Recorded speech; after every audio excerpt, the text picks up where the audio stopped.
Good afternoon and most welcome to 980. Today I will try to look a little bit more into this of the construct of the world. I'm really realizing more that the divisions we usually make between what we could call physics, space and time on one hand, and our inner life, our willingness, our understanding, our knowledgeability are not as distant as I previously thought. And I would say this is a change in understanding that takes in the body somehow, experience itself. So I would say this is a great leap. It makes a lot more sense why speak about physics when we're actually talking about things that a lot of people call mental or spiritual or psychic and so forth. All of a sudden, especially since yesterday's marvelous lectures, when we went through the Laplacian demon, and Newton himself describes, in my space God cannot be. Why is that? The reason is because he put in the Laplacian demon. And that demon is situated everywhere and nowhere. It has a place, but it hasn't got a place.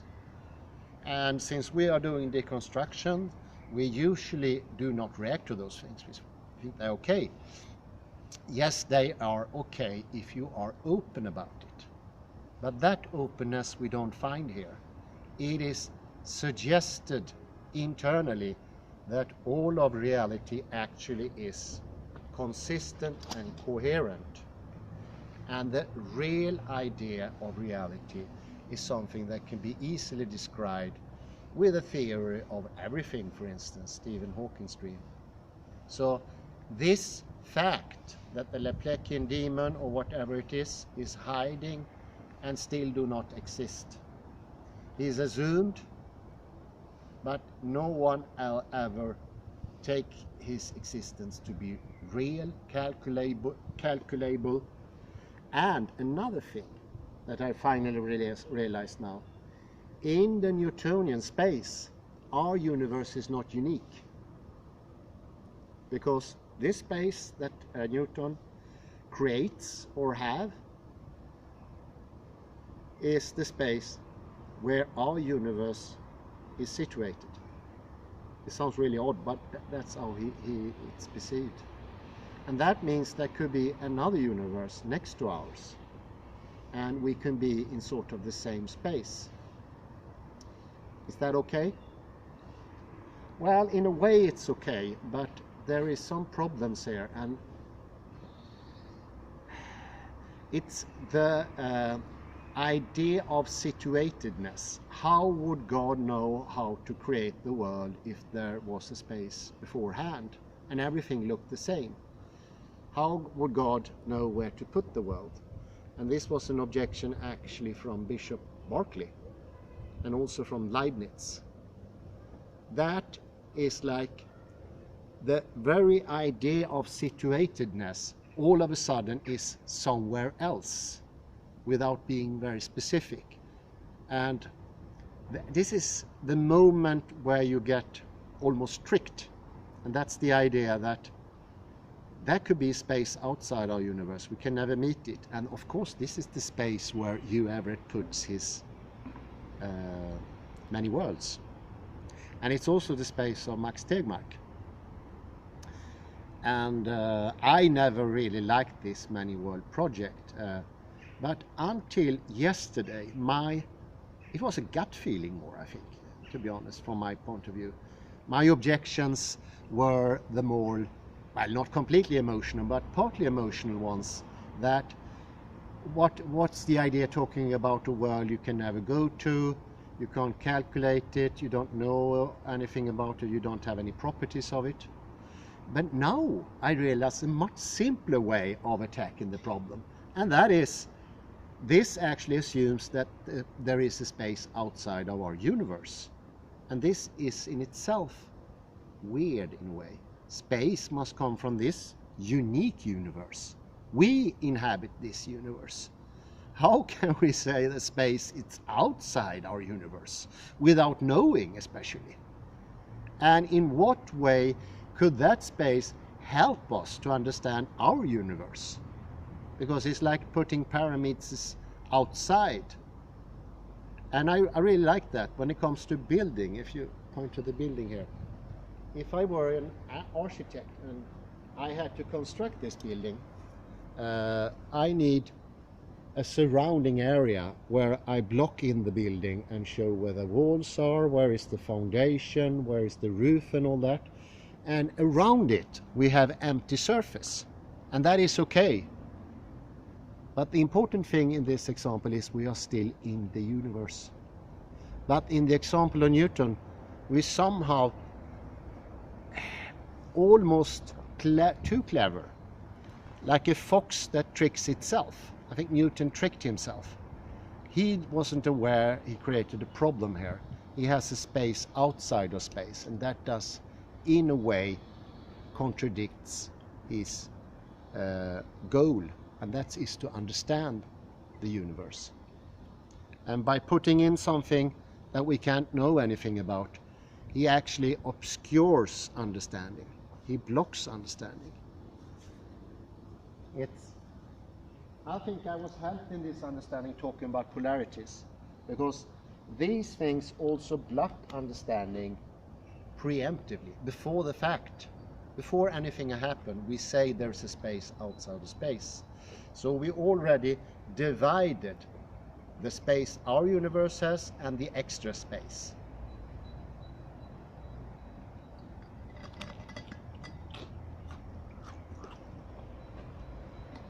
I don't know how it is for you listeners, but I, until yesterday, had an idea that our universe was situated in empty space somehow. Still, it was more of an experiential trick my body played on me.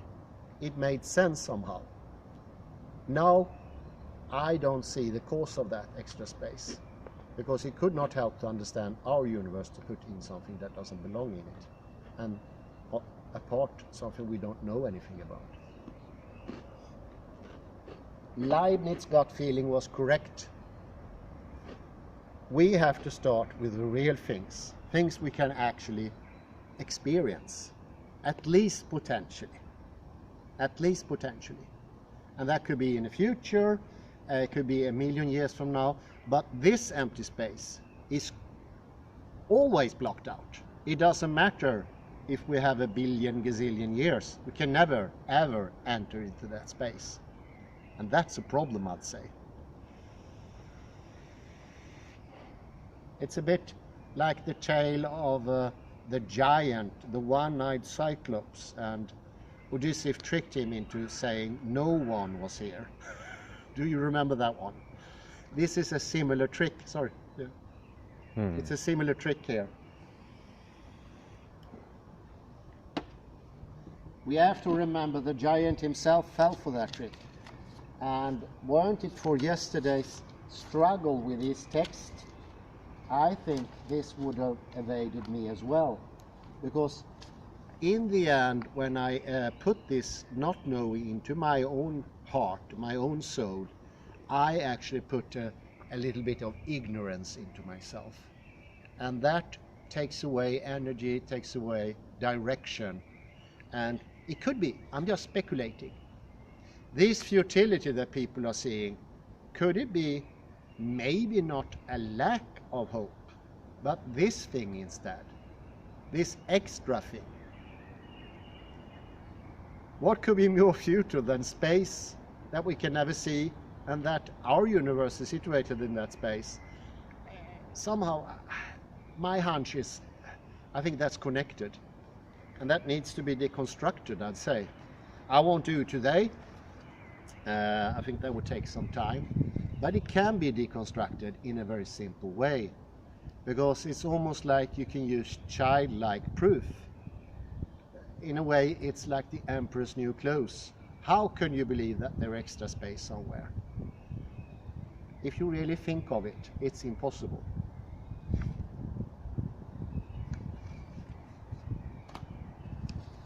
And this will also make the idea of fractality, the real world, clearer.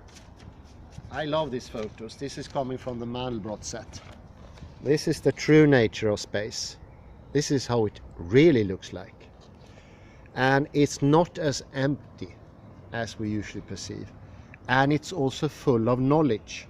Because this is the same thing we've been talking about before. Hearing, seeing, sensing, feeling, thinking, reflecting. Being reflective over yourself. And this also means there could be even higher reflective powers. Something that the Newtonian model obviously don't make any place for. I wonder what Newton would have said if he were to meet Benoit Mandelbrot. I think maybe they would have a very interesting discussion, and I think Newton himself would have left a big sigh out of his body of relief, because I can't imagine Newton himself not being plagued by these ideas.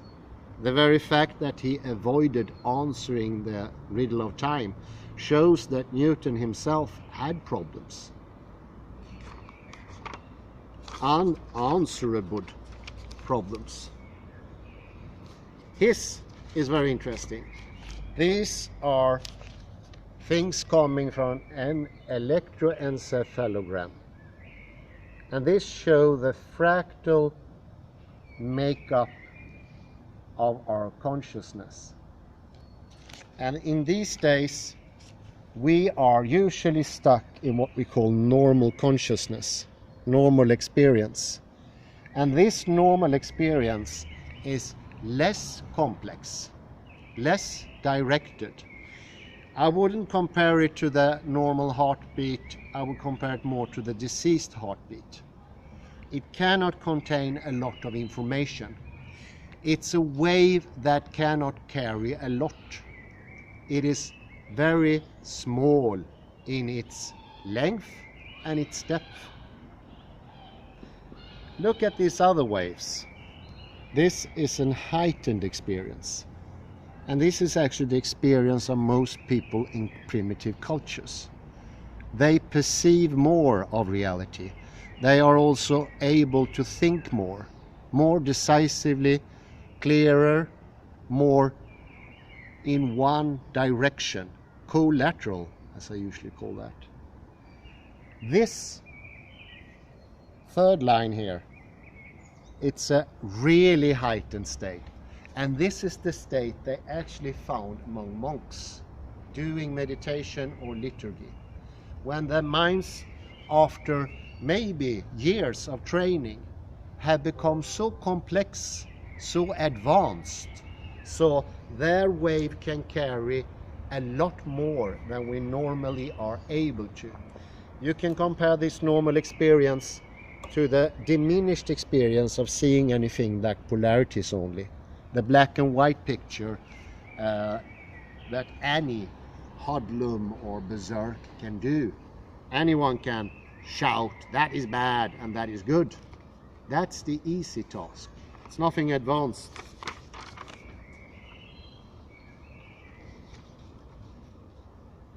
There is also a very interesting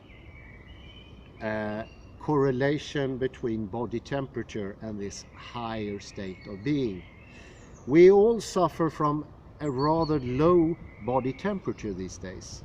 We're not just talking about few inklings of tenths of a Celsius, but that's enough to feel a sort of a chill within, and it also gives a very hastened time. It gives this wave. You could say that normal wave is an unnatural wave for the body. It's not the optimal one. And one of the ways that the body reacts to this or embodies that wave is a slightly too low body temperature. And I think this makes sense. A lot of people nowadays feel chilly. We feel chill all the time. Maybe not this beautiful spring day, But it's very common, you see people like this, especially here in Sweden. They are permanently chilly. There is a connection between your state of mind, the complexity of your mind, your intellectual capacity, your ability to think, and how your body is working. And we know there is a correlation between low intellectual capacity and bad body health. Something actually Frederick Matthias Alexander pointed out.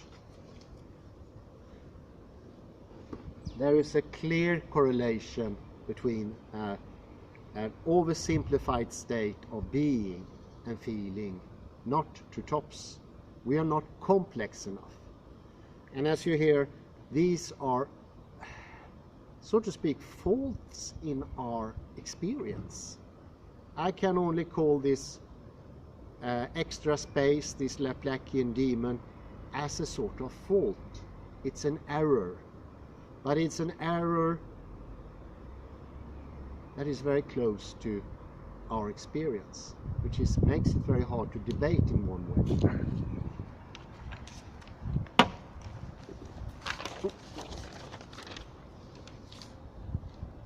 I think we are reaching the tools to take that thing to debate, that you can actually indirectly point to reality and let people know that your very conception of reality can actually be altered to get you to a higher state and more balance.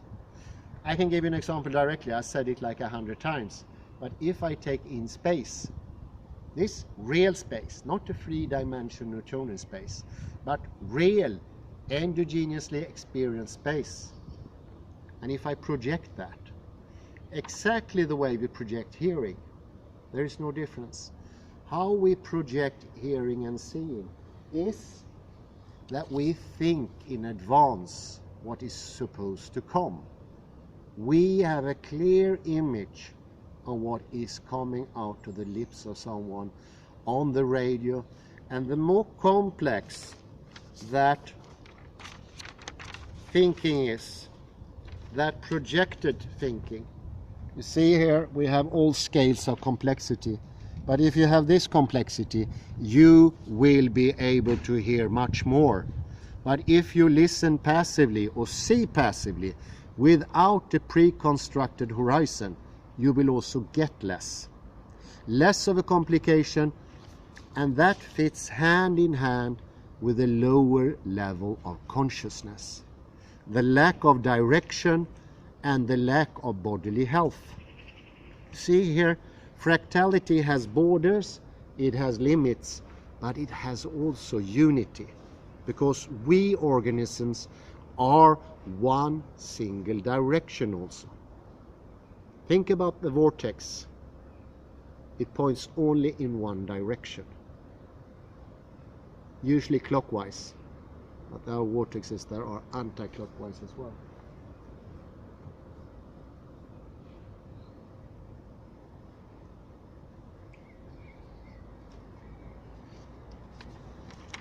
So you see there's a double take here. We've been discussing the Laplacian demon, we've been talking about extra space, but that's also as a purpose of opening up our ideas of a three-dimensional orthogonal universe, and thereby inviting the idea of using more complex ideas of space.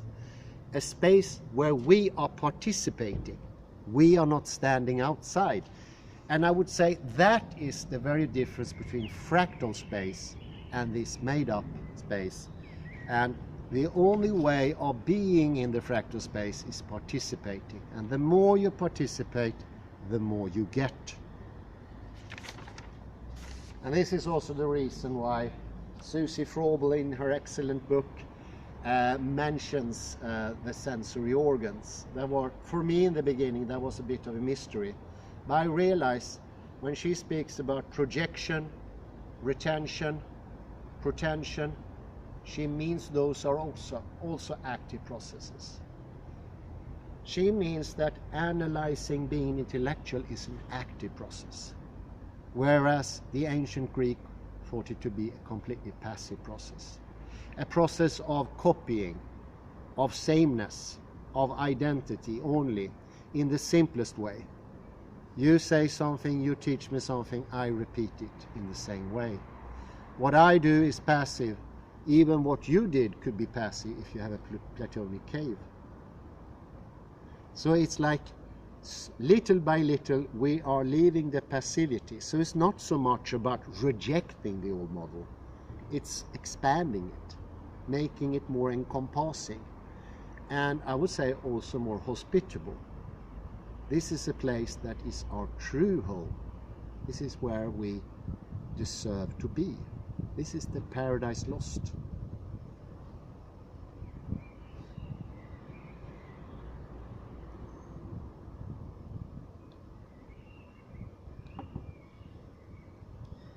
It's very interesting. There is a connection also to dopamine, the hormone that is a sort of a clock watcher. With the amount of dopamine, we are better or less good at sending out our own clock signal. That's also very interesting. We need to send out our own clock signal. Just like the cochlear device in the ear is sending out a signal to meet the outer signal. In this clock watcher, we send out a signal to the exogenous time. And in the meet between the exogenous and the endogenous, there we get a time that is true and shared. And this makes for success. This means that you catch the bus. This means that you are able to do things in good time. Do not forget the 25th, we have to say yes to the yoga course. Just a reminder here. Dopamine deficit actually leads to time estimation impairment. These are things like ADHD, lack of entrainment, Ritalin, which is usually the medication given to ADHD sufferers, will actually boost the dopamine. So even if those people, if you met someone with ADHD, they seem often to be hyperactive. Oddly enough, given Ritalin, they calm down, although it's an amphetamine, sort of an amphetamine. When it comes to schizophrenia, it's just the opposite. Getting rid of the dopamine will work there. When you suffer from Parkinson's or catatonia, you have an experience of timelessness. You cannot tell the time in the way normal people can do. I had sufferers in my close vicinity who were suffering from Parkinson, and I remember that. It can actually be helped by going actively into time. There are even some indications that Parkinson can be partly reversed by actively going into time.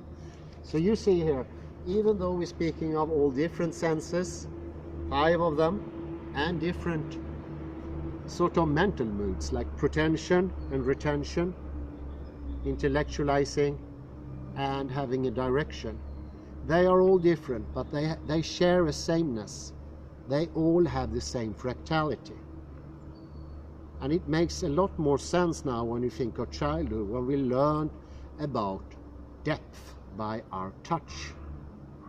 And that we constantly use our hearing to tell where we are.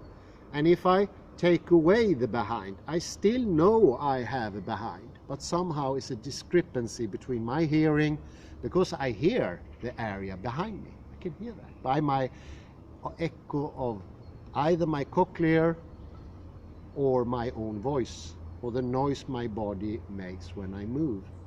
All those things are within perception. We know that we perceive it. Maybe we're not aware of it, but that doesn't matter. This is our reality. So you see here, by adding the dimension of depth to our experience, we gain in all areas. We actually get clearer in what we say. Everything gets more, so to speak, decisive, directed.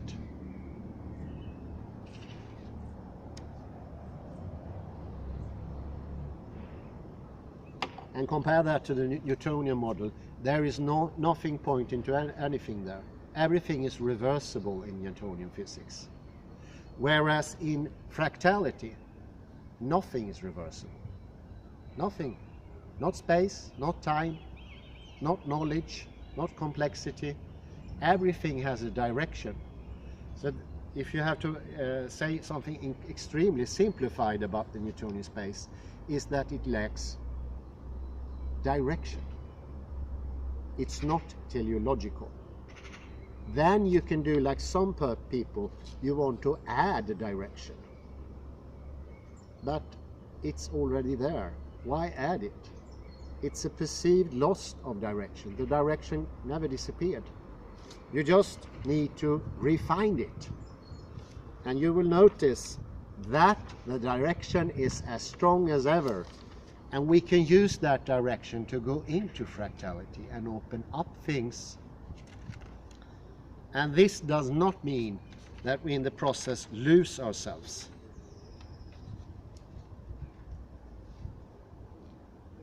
Intention is very important in fractality. You are a part of the equation.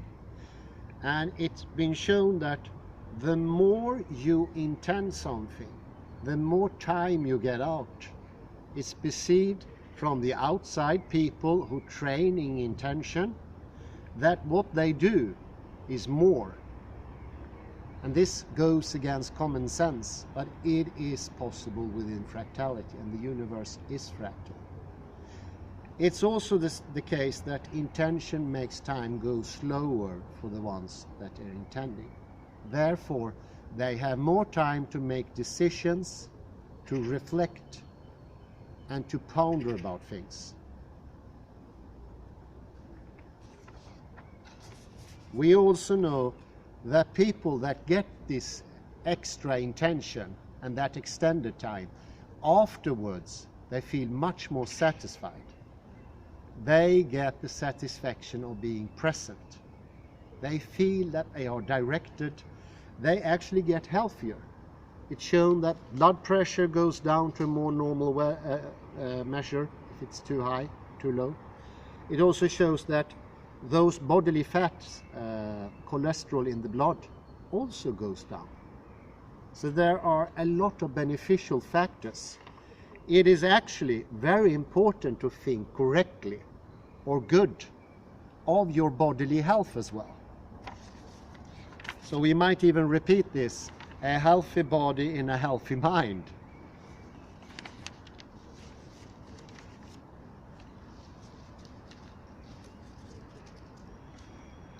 Here we can see the Koch curve. And I realized something today. Koch is actually Swede. I had no idea. Sounds so German. He's a Swedish scientist, and he shows the different lods. They are level of description. It means that we can reach into higher complexities. And all the complexities that are higher up, they contain everything of the lower and more. And that means when we get higher up, we don't exclude anything. Normally in Newtonian physics there is an exclusion. It's almost like if I learn a new thing, I forgot the old thing. If I learn a new language, I will have problem in the beginning forgetting the old languages I learned. I felt that to be the case, but I'm realizing now it doesn't have to be the case. I can keep both learning. And this blocking out idea is inherent in Newtonian physics.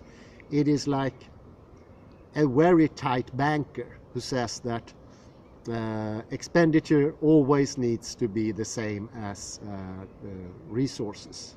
It's a credit and debit idea. And of course, in the Newtonian universe, there can be not only no teleology, neither can there be any gain, because everything nullifies in the end. The whole universe will come to a big crunch according to Newtonian physics, and everything will be nullified.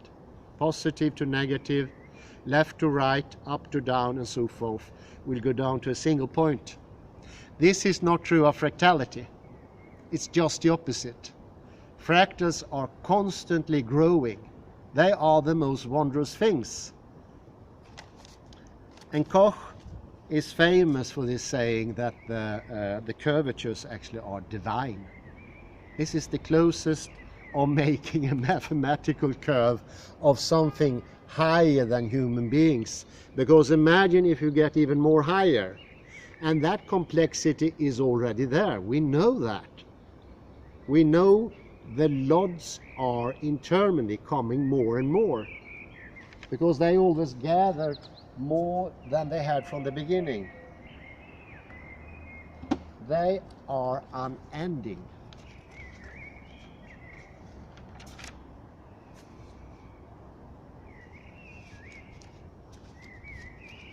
And here's another expression. This is not common from Susie Frobel, but I put it up to you today to help understanding. This is Kerry Welch. Kerry Welch has a different explanation. She speaks about temporal density. And temporal density is this: when you can understand more and have more understanding, but also more projecting in the same instant. Because usually we see it as two different things. My understanding and my planning is not the same thing. First I have an understanding, then I can do planning. You see how everything in the Newtonian take is more divided.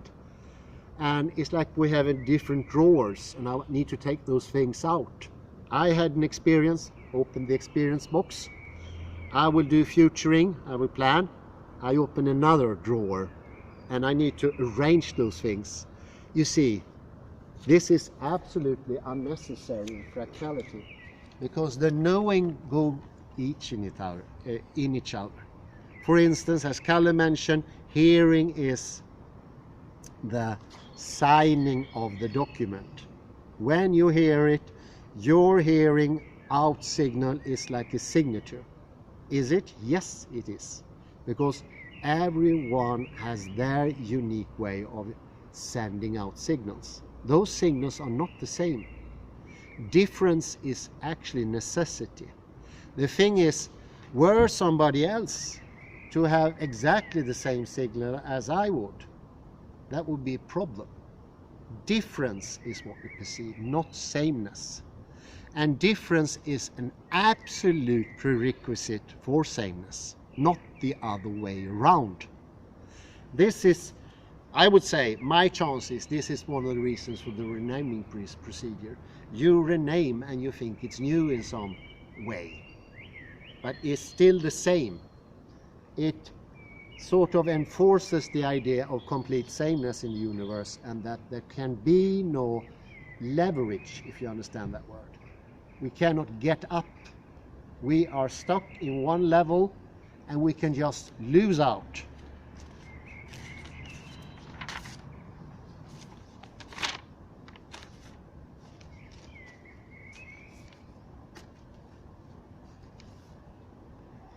A deepening of understanding also means that your eyesight gets changed.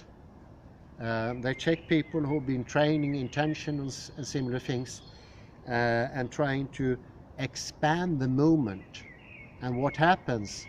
Their eyesight improve. They get more information about colors, shapes, differences, distances. They also get much better, and this is interesting, much better in localizing themselves. They know to a greater extent where they are in the world. And that localization is not something according to XYZ. This is a true localization, shared by others. XYZ cannot be shared, because the only one who has information about the XYZ, it's the Laplacian demon, no one else. No one in this universe have that information. We just somehow trick ourselves into believing that is all we can have. A half-witted way of understanding localization. And first time that got actually clearly questioned was in quantum mechanics. That's why in quantum mechanics we say there is the non-local problem. What sort of non-local problem is it? Well, No longer is it possible with localization in the old-fashioned, the Newtonian fashion. But there is a great opening to a bigger localization. And that's the actual localization in fractal dimension. So it's not even taking away of things. And I would say I'm really trying my luck today. I hope not a flash will come from the sky from Einstein and strike me down. But I think the problem with Einsteinian physics can actually be shown to be a non-problem here. The idea that we can only have sense in a certain level. For Einstein it was 4 dimensions. Everything above that was impossible to make clear. And that's why he had such a problem with black holes.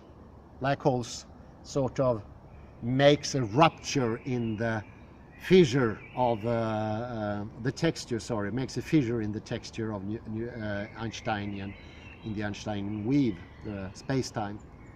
We can actually have a reality that we are actually body, endogenous, exogenous situated.